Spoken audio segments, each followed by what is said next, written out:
it's a very strange thing in the middle of an afternoon for someone to suddenly say, describe your mind. But that's my first question. Describe your mind. Describe my mind. Oh, okay. I think I'd say it's noisy.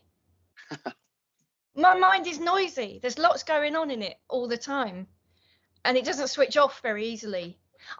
If I had to like imagine what my mind would look like, or the inside of my head, I would see it as like a washing machine in like full spin circle. That's how I would describe my mind. Just stuff going round and round and round over and over again. Getting messy. Generally. Focused on your work, or just random? Is it just the way your brain works in the world? Oh God, no, everything. Just work, pleasure, leisure, life, everything. Washing machine head. That's me. Washing machine. Yeah. I think that's a good way of describing it. So I'd read a little bit something about you like that, and so that's why I asked. Do you ever find it hard just to thinking and just paint, just work, and just focus on what you're doing, as opposed to sort of the ideas that are going through your mind? Actually, when I'm in the studio and when I'm painting, that's the one time that I can like switch off my logical brain. It really helps, and that's, I think, one of the reasons why I love being in the studio so much, is that it's the one point in my life where my mind is more still. I can now go into the studio and just paint without thinking, without being bothered by this kind of cluttered stuff in my head. Real life's not like that.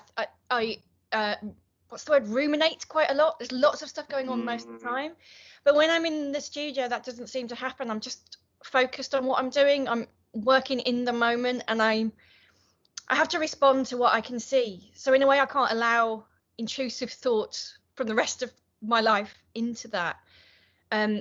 So yeah, actually now I find it quite easy to paint without thinking. It's not always been like that. It's taken quite a long time to be able to do that, I think. But yeah. Why is that? Because I think maybe naturally that's not the way my mind works. And I don't mean that I'm a particularly logical thinker. I don't think I am. But I think my head's got a lot of stuff in it. And it's not just my head, you know, it's feelings as well. I'm quite led by feelings rather than thought. But even that's clutter. Is that how you visit it? Clutter? It's not sort of, there's no sort of process to it. It's clutter to work through. Yeah, I mean, that's the inside. That's what my inside of my head feels like. It's just littered with stuff. It's not all bad stuff, but you know, it's stuff. And to paint well, I think I have to overlook that stuff or pretend it's not there, or be able to just not let it interfere with what I'm doing. Because painting, I think, for me, is at its best when it's more intuitive and when I'm not attached to my logical head. And what is it about the painting? Is it the painting environment that allows you to do that? Do you sort of feel like the studio is kind of like it's like a sort of a sanctum? Is there anything about the environment that you kind of create that helps you do that, or is it just the mindset you move into when you're starting to work? Yeah, I mean, it's just the space. I don't think I've done anything deliberate to kind of set it up in a particular way. My studio has an amazing big window, and when you walk into the studio, it's right in front of you. So as soon as you walk in, you just see light and space. And I think for me, like, space is quite an important thing, like where you live, where you work, the air you breathe, what you can see. That really influences certainly how I feel about things at a particular time. And my studio is a space where even the first time I walked into it, like I felt peaceful and happy, and like I was in a space where I could be me. And it's not always been like that in studios. I've had studios that have no window and they have low ceilings and they're dark and miserable, and you know, you end up making tiny little kinds of quite frigid work that, you know, isn't very exciting, because that's how the space makes you feel. But you know, where I am now, it's in a way that space has helped me understand how important some things are to, you know, my sense of how I feel at the time, and also what I can do in a certain space. And certainly for me, having lots of light and a kind of airiness around me really helps. So I don't think I've set it up in a way that allows me to kind of have a good time in there. I think it's just how that space is. And also, but what it represents, you know, in my studio, I'm completely free to do what I want, and that's, you know, that's what we all dream of as artists, you know. So the environment does have an impact on what you're creating within it. I think long term it does. I mean, I think I'm able to walk into any room and make something. But I think if it's a space that you go into regularly, like every day to work, it needs to be the right space. Otherwise, it will show. I think how you feel shows in what you make, whether you want it to or not. So you said you could walk into any room, create something, and you talked about how you can kind of switch off from the clutter when you're working. That's the one space you have. You sort of feel that freedom to create and just clear your mind and just sort of be intuitive, as you said. But can you ever, if around, can you ever in your day to day, and as you said, walking into any room, do you ever switch off from the creative process? Are you always thinking that way, or is there a kind of there's a sort of a two-way way of doing that? I don't think I do ever switch off. I think I'm in the studio even when I'm not in the studio. I find it hard. I mean, I find it hard to switch off. I'm not going to lie. I don't find it easy to relax, or, you know, not at some point have part of my being thinking about work I'm doing, work that's unfinished, what am I going to do next. It's with me all the time. So what can you do to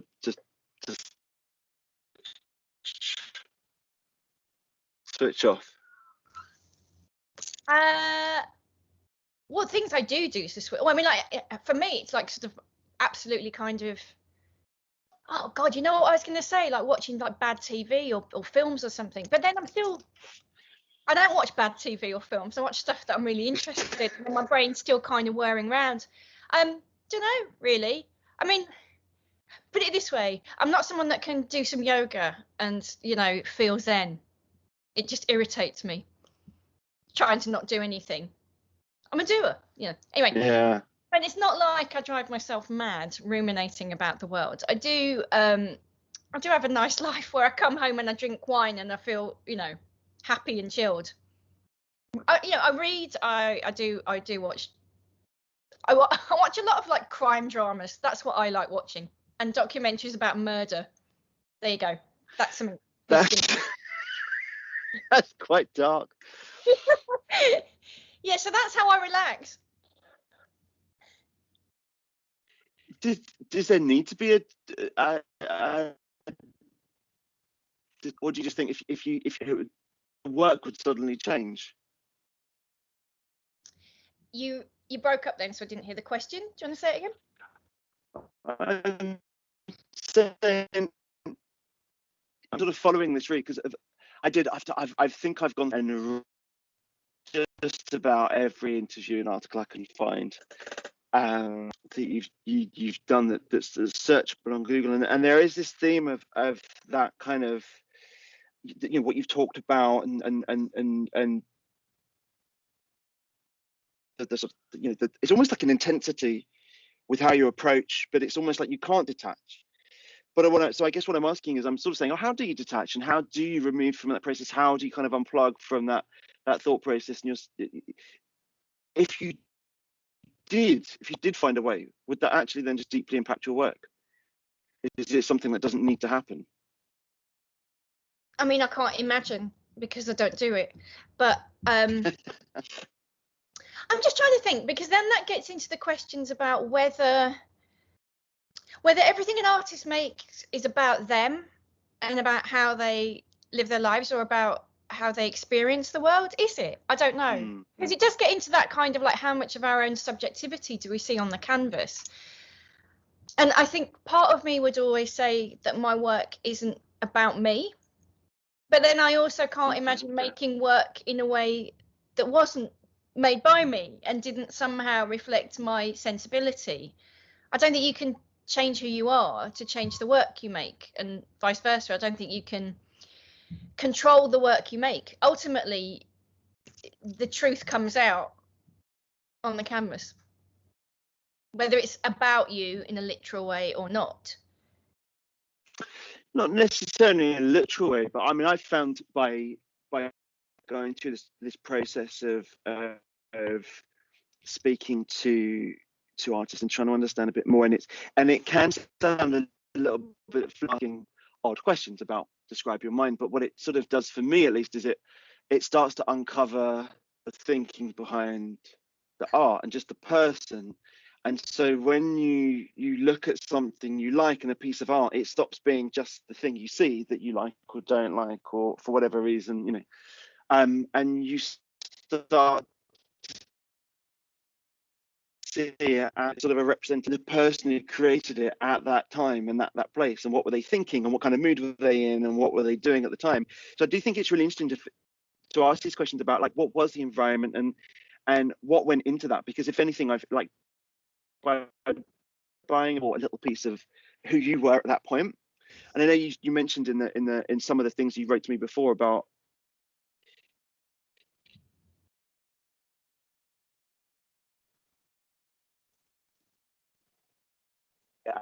it's not, can you detach from that process? Is everything in you, or everything that's on the canvas, from within? Because I feel it is, for a lot of people who are looking at work, it's a little look into you, you know. Yeah, it is a little look in, I suppose it is a little look into me, or the artist. Yeah. Yeah. But I don't know. It would be naive of me to pretend that what I make isn't affected by maybe how I feel, or, I think there's been times in my life where maybe my color palette has changed, or there's kind of like, because my work's quite formal, it's color, it's shape, it's texture, it's opposites, it's speed, it's fast, it's slow, so it's not like I'm making work that is about how I'm feeling or how my day's going or stuff in the world that's upsetting me or things that I'd like to change. It's not like that. But it would also be, I think, inaccurate of me to say that definitely those sort of things maybe don't come out in different ways. Yeah, so in times in my life where maybe my color palette might have got darker around like difficult times in my life, or more fresh and light if I was like trying something new and it felt exciting. So I think there's ways in which there are like little visual clues that might be more about your own life as a person, but it's not made explicit in the same way that maybe somebody who works in a more figurative tradition might do. You maybe have to unpick those things, and there's maybe other little clues in what I do that I don't always explain or don't want to explain. Maybe the way I title my work may or may not be, little clues to where my head is at or to real life, maybe. But also, I don't want to explain these things always, because in a way that kills it. I want people to come and bring their own stuff, their own way of reading work based on who they are too. It's like a conversation. I make the stuff, and some of it might come from me as a person. A lot of it comes from me as an artist, and some of it comes from me just doing stuff in the studio without even thinking. Yeah. And then the way you read the work comes from you and your life experiences and what it might remind you of, or kind of what shapes or colours might resonate with you of things in your past that might be strangely familiar, but you don't know why. Yeah. But I do think it's fascinating, like how much of me or the artist or you, the viewer, is in the work. We make it together in some ways. I think that's really interesting. Have you ever stood at an exhibition or overheard people looking at your work and talking about it and sort of lent an ear in and thought, that's not what it is, or why did they see it like that? Have you ever eavesdropped people thinking or talking about the work you've done? And I mean, like, generally at an exhibition, I won't stand anywhere near my work because I think that makes you look like a bit of a loser if you're the one like standing next to your own thing. So I generally don't do that. But it's always interesting when people do tell you what they read in it or what they see in it, and it might not be anything you've ever thought of before, but sometimes it's sort of better than what you thought. You've got to give people that as well. You can't control how people feel or how people interpret things, and I wouldn't want to, you know. I don't care really. I just, as long as people spend time with the work and feel or think or, you know, enjoy it or not, that there's some kind of response there, then I think I'm doing a good job. Mm-hmm. It's interesting you talked about how it could, if you looked into it in such a way, reflect upon you.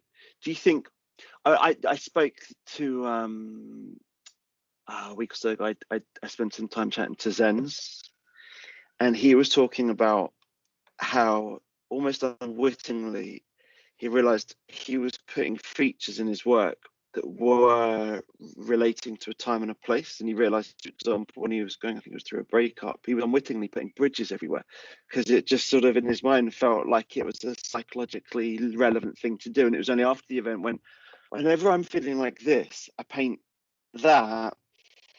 Do you think there's any element, if you look back and go, God, you know, there was a time in my life when I was feeling like this and all of my work features that style or that look? Or is it not so tightly? I mean, again, that's quite hard to answer like definitively. I'm never very good with like yes or no answers, by the way, because you know, my brain is spinning around all the time and I can often see, well, it's this, but it could also be that. So I think in a way, no, because work is cyclical, like motifs can pop in and out of your work, like sometimes years apart. You feel like you're doing something new, but then when you look back at like something in a sketchbook or something that you did a few years ago, oh God, no, I've done this thing before, or oh, it looks a bit like this. But then, yeah, similarly to the example you just gave, I can look back in time, like, so maybe after like a significant breakup with someone, my color palette shifted to something very dark and bleak and murky. And, you know, it was quite unusual at the time for me to be working in a much darker palette.